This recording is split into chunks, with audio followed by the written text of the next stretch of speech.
लिख दो। मेरा नाम है मनीष शर्मा। मैं आपको आज से साइंस पढ़ाने वाला हूँ। साइंस में स्टार्ट करेंगे हम बायोलॉजी। पहले हम थोड़ा सा इंट्रोडक्शन कर लेते हैं साइंस के बारे में।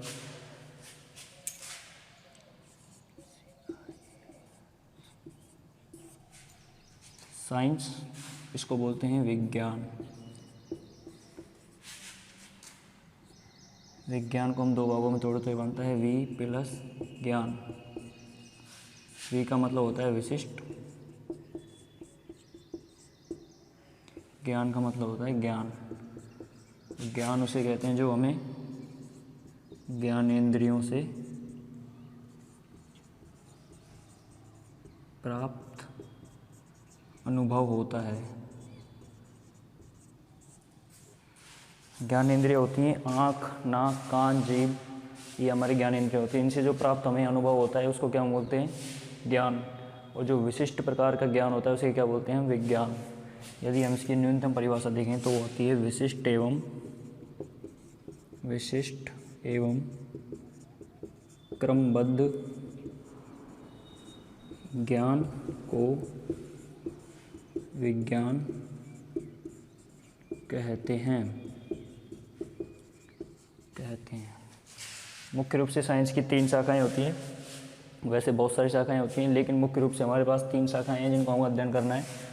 कॉम्पिटिटिव एग्जाम के लिए तीनों शाखाएं इंपॉर्टेंट हैं। सबसे ज़्यादा वेटेज बायोलॉजी वाले पार्ट से बनता है, इसलिए मैं आपको बायोलॉजी पढ़ाना स्टार्ट करूँगी स्टार्टिंग से।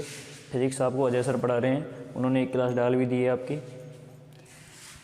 तो 3 पार्ट होते हैं।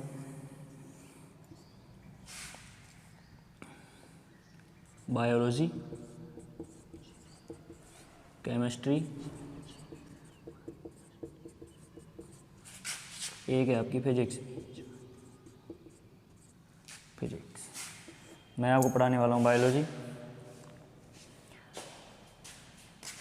बायोलॉजी शब्द सर्वप्रथम दिया था, ये मैं आपको स्पेशल पढ़ाऊँगा, इसके बारे में थोड़ा सा बता देता हूँ।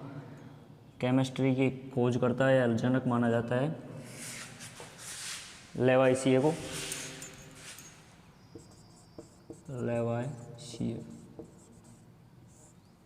बात करें फिजिक्स के खोजकर्ता गैलीलियो एवं न्यूटन को माना जाता है।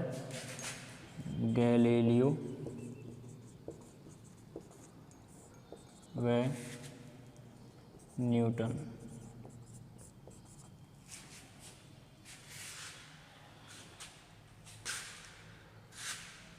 आधुनिक खोजकर्ता या आधुनिक जनक आइंस्टीन को माना जाता है। दोस्तों, नाम से विदित हो रहा है बायोलॉजी यानी कि जीव विज्ञान, जिसके अंतर्गत हम सजीवों का अध्ययन करते हैं वो क्या होगी? बायोलॉजी। निर्जीवों का अध्ययन इन दोनों के अंदर किया जाता है। केमिस्ट्री में हमारे वातावरण या ब्रह्मांड में प्राप्त जितने भी तत्व हैं उनसे बने यौगिकों उनसे बने उत्पन्नों का अध्ययन किया जाएगा केमिस्ट्री के अंदर।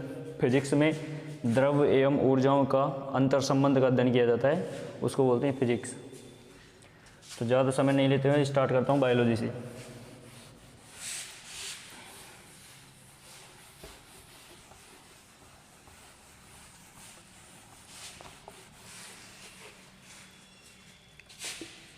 बायोलॉजी जीव विज्ञान। विज्ञान की वह शाखा जिसके अंतर्गत हम जीव एवं जीवों के अंगों का अध्ययन करते हैं, उसको क्या बोलते हैं? जीव विज्ञान। जीव विज्ञान के जनक हैं अपने। बात करें हम जनक की, लेमार्क एवं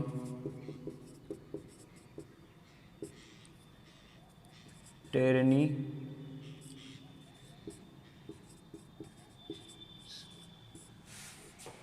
लेमार्क एवं टेरनी वेयर्स नाम के वैज्ञानिक थे जिन्होंने सबसे पहले जीव विज्ञान या बायोलॉजी शब्द दिया था। बात करें बायोलॉजी, तो बायोलॉजी 2 शब्दों से मिलकर बना होता है, बायोस प्लस लोगोस। बायोस का मतलब होता है जीवन एंड लोगोस का मतलब होता है अध्ययन। तो जीवन का अध्ययन जिस साइंस की शाखा के अंदर किया जाता है उसको बोलते हैं हम बायोलॉजी, जीवन का अध्ययन। जिस शाखा के अंतर्गत किया जाता है वो क्या कहलाती है? बायोलॉजी। अब हम बात करते हैं बायोलॉजी की मुख्यतः दो शाखाएं होती हैं। कौन कौन सी?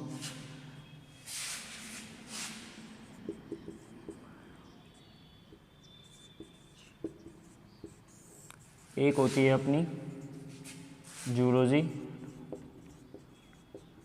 एक होती है बॉटनी। इसको बोलते हैं जंतु विज्ञान, इसको बोलते हैं पादप या वनस्पति विज्ञान।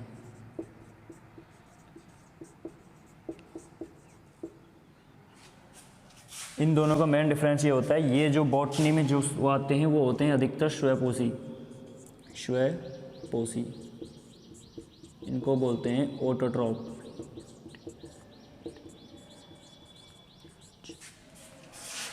और ये होते हैं विषमपोषी, सॉरी परपोषी, परपोषी, इनको बोलते हैं हेट्रोट्रॉप, हेट्रोट्रॉप। अब ये परपोषी स्वयंपोषी क्या होता है? स्वयंपोषी वे होते हैं जो अपना भोजन स्वयं बनाते हैं। जो पादप होते हैं प्रकाश संश्लेषण की क्रिया द्वारा अपना भोजन स्वयं बनाते हैं और उसे ही ग्रहण करते हैं, इसलिए उनको क्या बोलते हैं? स्वयंपोषी। ये भोजन के लिए किसी दूसरे जीव पर क्या नहीं रहते? निर्भर नहीं रहते। कुछ पेड़ पौधे होते हैं जो दूसरे पेड़ पौधों पर अपने भोजन के लिए, पोषण के लिए निर्भर रहते हैं, लेकिन सारे नहीं होते। अधिकतर पेड़ पौधे अपना भोजन प्रकाश संश्लेषण की क्रिया द्वारा स्वयं बनाते हैं। और जो परपोषी होते हैं ये स्वयंपोषियों पर क्या होते हैं? निर्भर होते हैं पोषण के लिए। जैसे कि हम अपनी बात करें तो अपन फल, फ्रूट, सब्जियां सारे कहाँ से प्राप्त करते हैं? पेड़ पौधों से। गेहूं, अनाज, दाल, चावल, जितने भी पोषक तत्व हैं उनको हम कहाँ से ग्रहण करते हैं? पेड़ पौधों से। इसलिए स्वयंपोषी स्वयं भोजन बनाते हैं और परपोषी स्वयंपोषियों पर निर्भर रहते हैं। ये मेन डिफरेंस होता है। जूलॉजी के जनक माना जाता है अरस्तु को, जनक अरस्तु। और स्वयंपोषी बॉटनी की बात करते हैं तो इनके जनक होते हैं, जनक माने जाते हैं थियोफ्रेटस नामक वैज्ञानिक।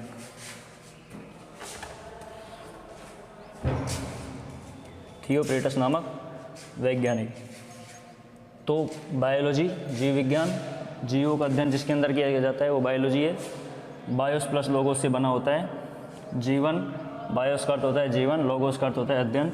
जीवन का अध्ययन जिसके अंतर्गत किया जाता है वो बायोलॉजी है। बायोलॉजी की मुख्य दो शाखाएँ होती हैं, जूलॉजी और बॉटनी। जूलॉजी में परपोषियों का अध्ययन किया जाता है और बॉटनी में स्वयंपोषियों का अध्ययन किया जाता है। स्वयंपोषी का इंग्लिश नेम ऑटोट्रॉप, परपोषी हेट्रोट्रॉप। जूलॉजी के जनक अरस्तु को माना जाता है और बॉटनी के जनक थियोफ्रेटस नाम के वैज्ञानिक को माना जाता है। हम स्टार्ट करते हैं जूलॉजी के साथ।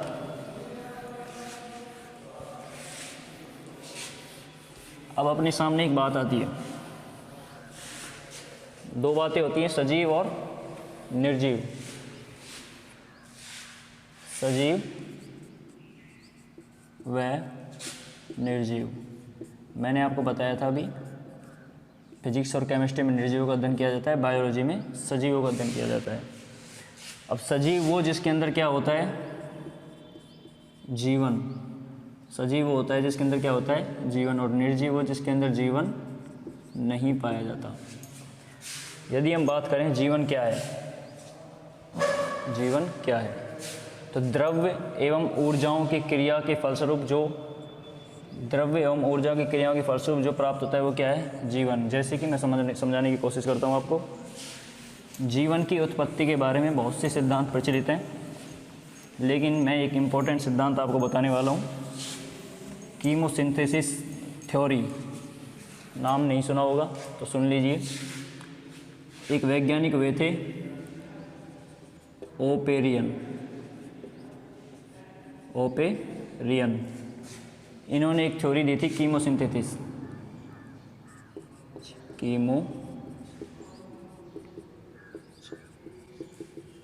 कीमोसिंथेसिस। सिंथेसिस सिद्धांत।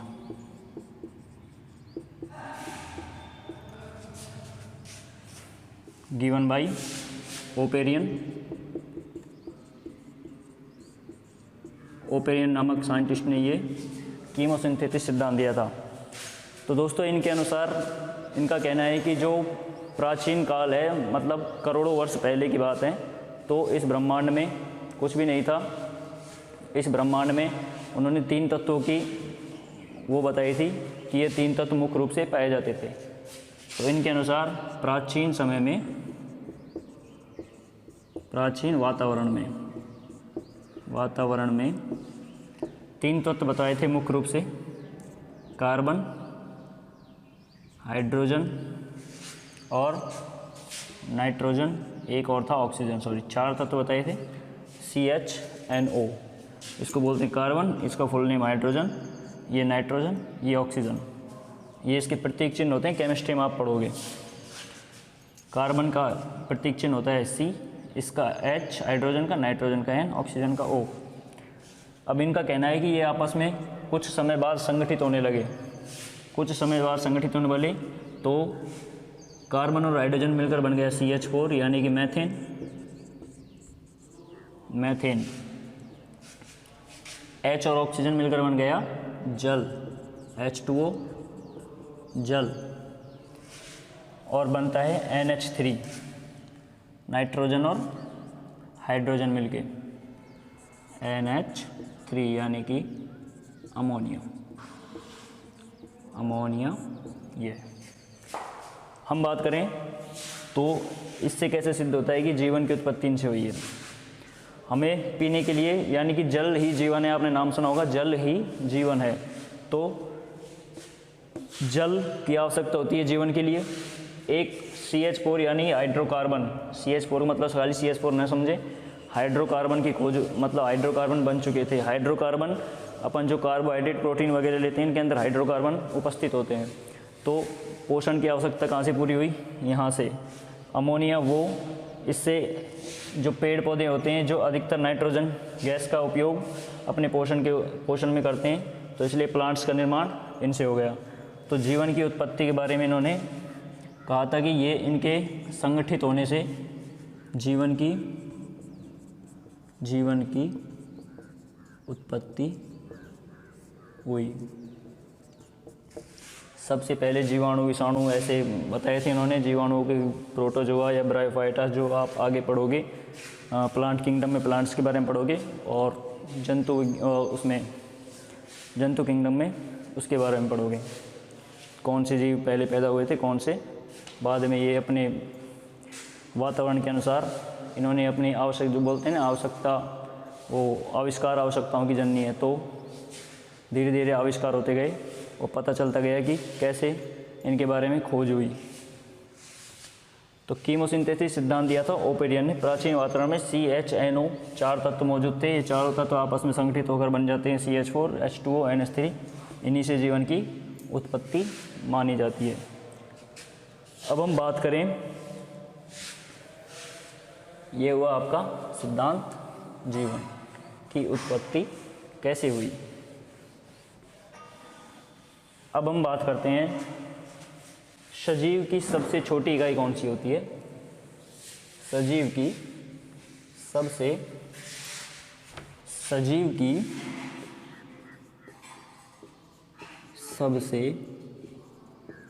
छोटी इकाई, जिसका नाम है दोस्तों कोशिका। नाम सुना होगा, सेल।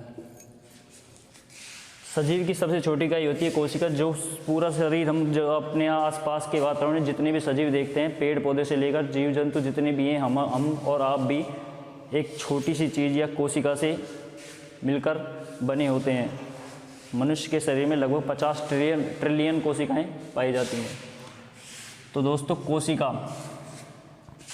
कोशिका से होता है ऊतकों का निर्माण, ऊतक से होता है अंग का निर्माण, अंग से होता है तंत्र का निर्माण। तंत्र यानी कि तंत्र से होता है, फिर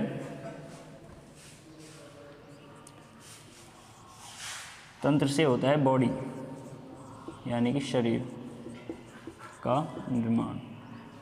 प्लांट से लेकर मनुष्य शरीर तक, वृक्ष से लेकर मनुष्य शरीर तक हमारी जो बॉडी बनी होती है किसकी बनी होती है?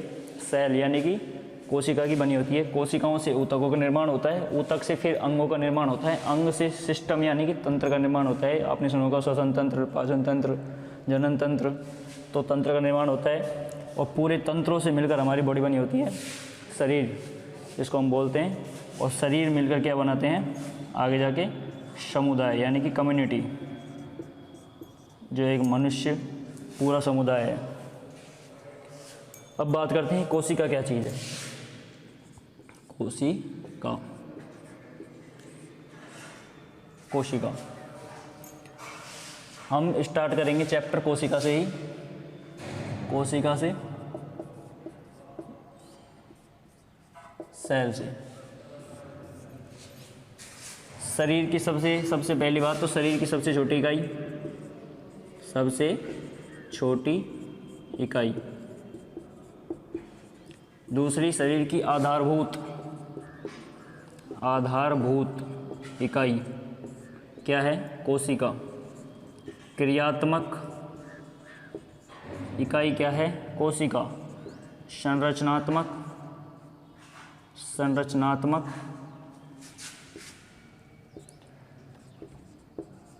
इकाई क्या है? कोशिका। समझे? आधारभूत यानी कि फंडामेंटल। तो शरीर की सबसे आधारभूत इकाई कौन सी है?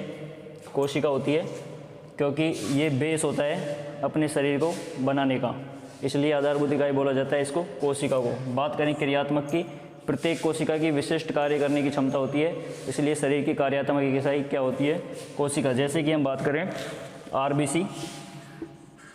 आरबीसी की कोशिका।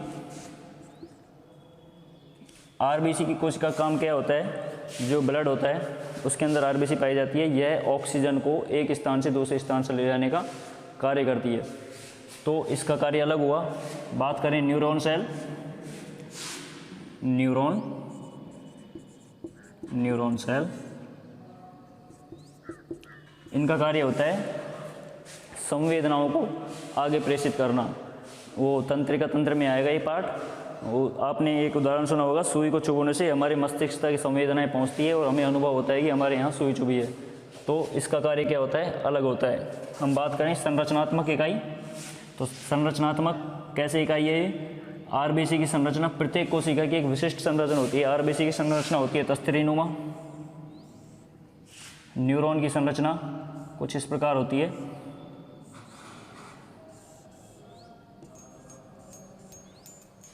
इस प्रकार। तो दोनों की संरचना अलग अलग है, फिर दोनों की क्रियाएं काम करने की वो अलग अलग, क्रिया अलग अलग है। आधारभूत इकाई ऐसे होती है क्योंकि हमारे शरीर का क्या तैयार करती है? बेस तैयार करती है। तो इस प्रकार कोशिका की यदि हम परिभाषा दें तो शरीर की आधारभूत क्रियात्मक एवं संरचनात्मक इकाई कोशिका होती है। ये एक स्टेटमेंट है। कोशिका की डेफिनेशन या परिभाषा की बात करें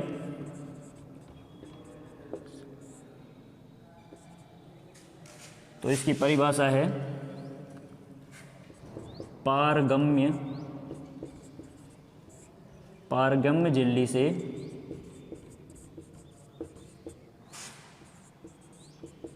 घिरी हुई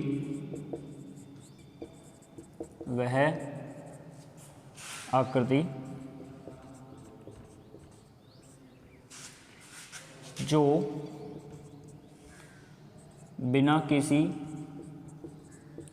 जीवित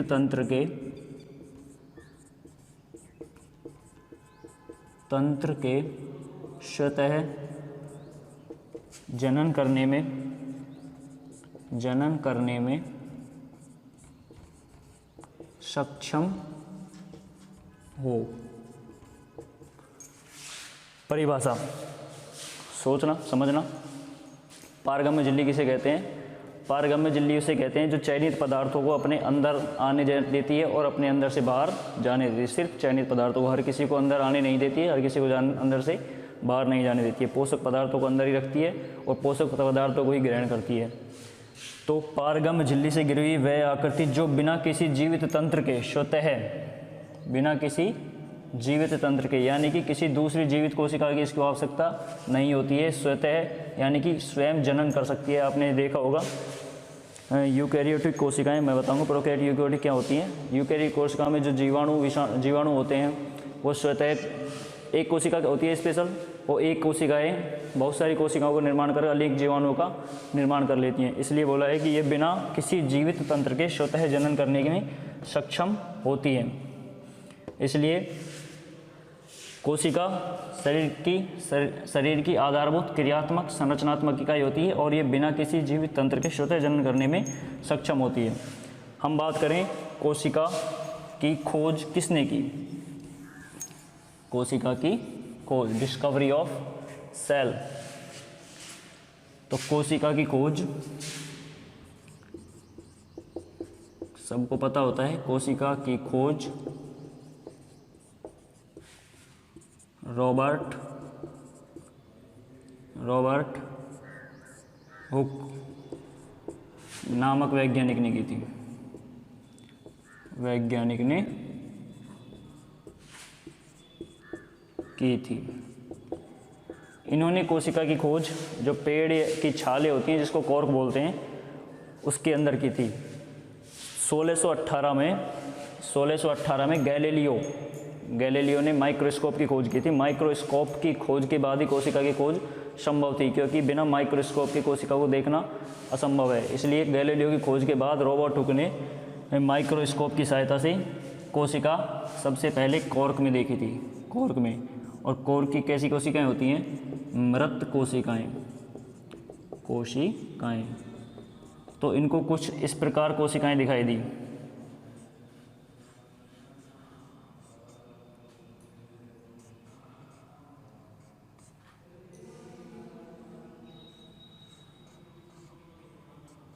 इस प्रकार कोष्ठकों के रूप में कोशिकाएं दिखाई दी। तो इन्होंने इसका नाम सर्वप्रथम दिया था कोशिका।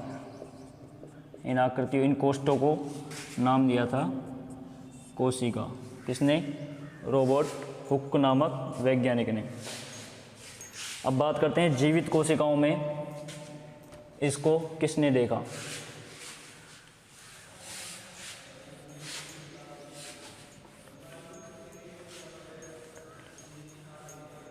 तो दोस्तों जीवित कोशिकाओं की बात करें तो एंटोनी ल्यूवेनहॉक नाम के एक साइंटिस्ट हुए थे जिन्होंने जीवाणुओं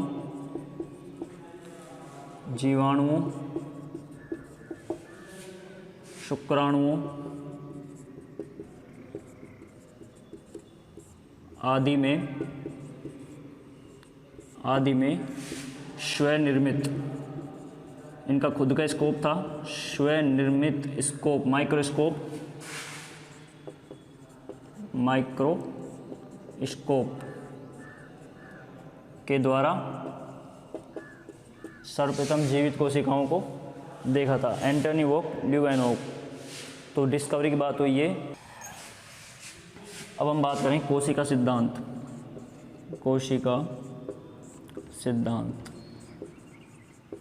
तो दोस्तों कोशिका सिद्धांत दिया था सिलाइडेन नाम के वैज्ञानिक थे, जो कि जर्मन के वनस्पति शास्त्र से थे। इन्होंने 1838 एंड रॉबर्ट हुक ने 1655 में दिया था। 1655 में स्लाइडेन जर्मन वनस्पति शास्त्र 1838 में, तथा टी स्वान नामक वैज्ञानिक हुए थे। ये जंतुशास्त्र ब्रिटिश के थे, ब्रिटिश। इन दोनों ने मिलकर कोशिका सिद्धांत दिया था। टीस्वान एक साल बाद 1839 में इन दोनों ने मिलकर कोशिका सिद्धांत दिया था। लेकिन इनका सिद्धांत की दो बातें मान्य थी, एक बात मान्य नहीं थी। इनके सिद्धांत के अनुसार प्रत्येक जीव कोशिकाओं से बना होता है।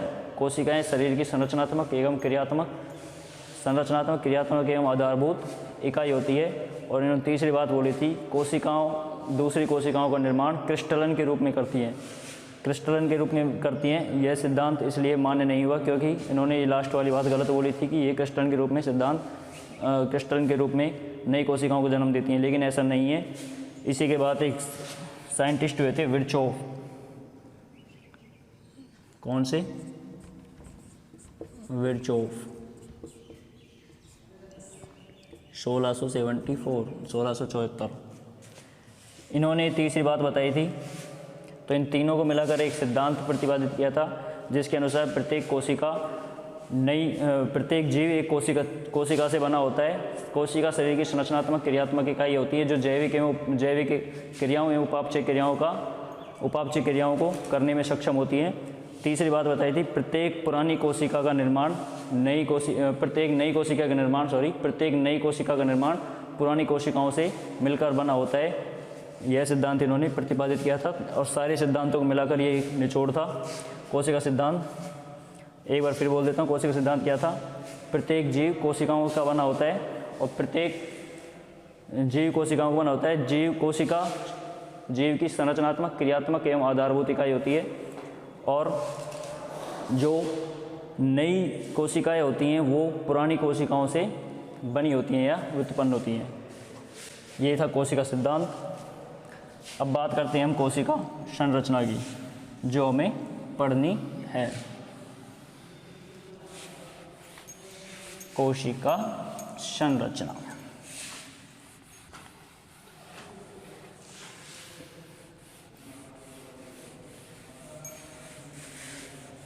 कुछ फैक्ट बता देता हूँ मैं आपको। सबसे छोटी कोशिका किसकी होती है? माइकोप्लाज्मा लैडवेवली की।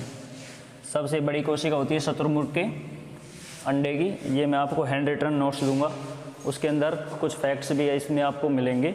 हैंड रिटन नोट्स में हर वीडियो के अंत में जो डिस्क्रिप्शन बॉक्स होता है उसमें आपको उसकी लिंक मिल जाएगी। जो मैं हर लेक्चर पढ़ाऊंगा उस हर लेक्चर का नोट्स आपको अवेलेबल होंगे।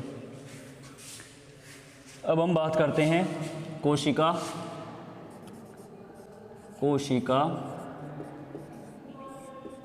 संरचना। आपको बताया था प्रत्येक कोशिका की संरचना अलग अलग होती है। आरबीसी की अलग होती है, नेफ्रॉन की अलग होती है, न्यूरॉन्स की अलग होती है और प्रत्येक की कार्य करने की क्षमता भी अलग होती है। प्रत्येक कार्य भी अलग करती हैं। कोशिकाओं का समूह मिलकर एक कार्य को संपादित करता है, जिन्हें ऊतक बोलते हैं। अब कोशिका संरचना की बात करें, यानी कि शरीर की सबसे छोटी इकाई कोशिका, जिसकी हमें संरचना की बात करें तो जंतु कोशिका और पादप कोशिकाओं में जंतु कोशिका व पादप कोशिका दोनों की संरचनाएं अलग होती है। जंतु कोशिका और पादप कोशिका। जंतु कोशिका के अंतर्गत हम देखते हैं ये एक गोल आकार की कोशिका होती है और ये चौकोर संरचना होती है पादप कोशिका की। जंतु कोशिका की बाह्य झिल्ली होती है प्लाज्मा झिल्ली या कोशिका झिल्ली भी बोलते हैं इसको।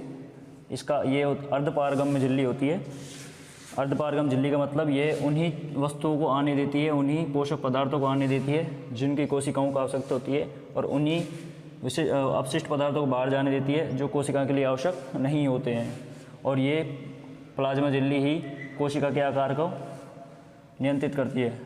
एक होता है सेंट्रोसोम, चिकनी अंतःप्रद्रव्य जालिका, ये होती है चिकनी अंतःप्रद्रव्य जालिका। इसको चिकनी दो प्रकार की होती हैं, चिकनी अंतःप्रदर जालिका, एक खुरदरी अंतःप्रदर जालिका। ये जो नीचे है ये खुरदरी है, ये ऊपर है जो चिकनी अंतःप्रदर जालिका है। खुरदरी इसलिए होती है ये क्योंकि इसके ऊपर राइबोसोम्स पाए जाते हैं। राइबोसोम के कारण, राइबोसोम का कार्य होता है प्रोटीन संश्लेषण का, तो ये प्रोटीन संश्लेषण में कार्य करती हैं ये कौन सी, खुरदरी अंतःप्रदर जालिका, और इनका प्रोटीन्स का भंडारण करती हैं। और जो चिकनी अंतःप्रदर जालिका होती हैं ये लिपिड्स का संचय करती हैं। ये होती है पुटिकाएँ। पुटिकाएँ का मतलब होता है जो कोशिका होती है, जो जटिल अणुओं के खाद्य पदार्थ होते हैं उनको, या फिर कठोर कण ऐसे वाले, इनको क्या करती है, ग्रहण करने में कोशिका असक्षम होती है, तो ये पुटिकाओं का निर्माण करती है, ऐसे पुटिकाओं का निर्माण करती है। ये पुटिकाएं अंदर जाके ऐसे होती चल जाती हैं और ये सेल मेम्ब्रेन दोबारा इस पर आ जाती है और पुटिका अंदर आ जाती है। और ये लाइसोसोम पाया जाता है, लिखा होगा मैंने लाइसोसोम,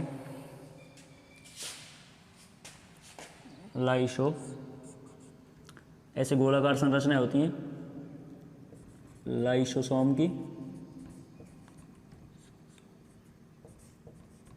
ये जो लाइसोसोम है,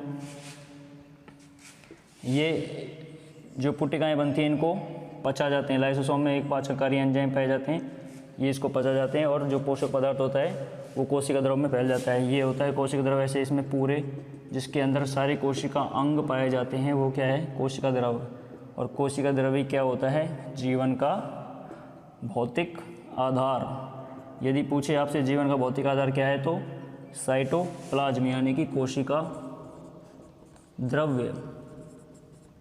और आपसे पूछे रासायनिक आधार तो होता है डीएनए। डीएनए पाया जाता है दोस्तों कहाँ, केंद्रक में। केंद्रक में ये जो पदार्थ है क्रोमेटिन पदार्थ होता है, क्रोमेटिन पदार्थ के अंदर डीएनए पाए जाते हैं। क्रोमेटिन बोलते हैं गुणसूत्र, गुणसूत्र बने होते हैं क्रोमेटिन से, और इसी के अंदर डीएनए पाया जाता है। और इसी की वजह से आनुवांशिकी नाम सुना होगा, एक पीढ़ी से दूसरी पीढ़ी में गुणों का स्थानांतरण आनुवांशिकी की वजह से होता है। आनुवांशिक गुणों का भाग कौन होता है, गुणसूत्र, और गुणसूत्र के अंदर जो पाया जाता है डीएनए।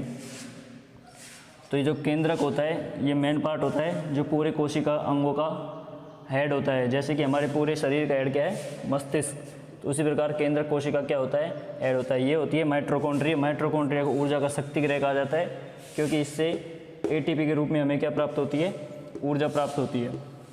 ये हो जाता है किसका, जंतु कोशिका। बात करें पादप कोशिका। पादप कोशिका और जंतु कोशिका में फ़र्क होता है कि ये कोशिका भित्ति कहाँ पाई जाती है, ये पादप कोशिका में, जंतु कोशिका में नहीं पाई जाती। इसके अंदर ये नीचे कोशिका झिल्ली भी पाई जाती है, कोशिका झिल्ली। कोशिका भित्ति और कोशिका झिल्ली दोनों पाई जाती है। कोशिका भित्ति दृढ़ संरचना होती है जो पादप कोशिका की संरचना का निर्धारण करती है। कोशिका झिल्ली अर्धपारगम्य झिल्ली होती है जो इसी में भी होती है। हरित लवक का कार्य होता है प्रकाश संश्लेषण की क्रिया द्वारा पेड़ पौधों को पोषण प्रदान करना। हरित लवक, इसका काम ये है।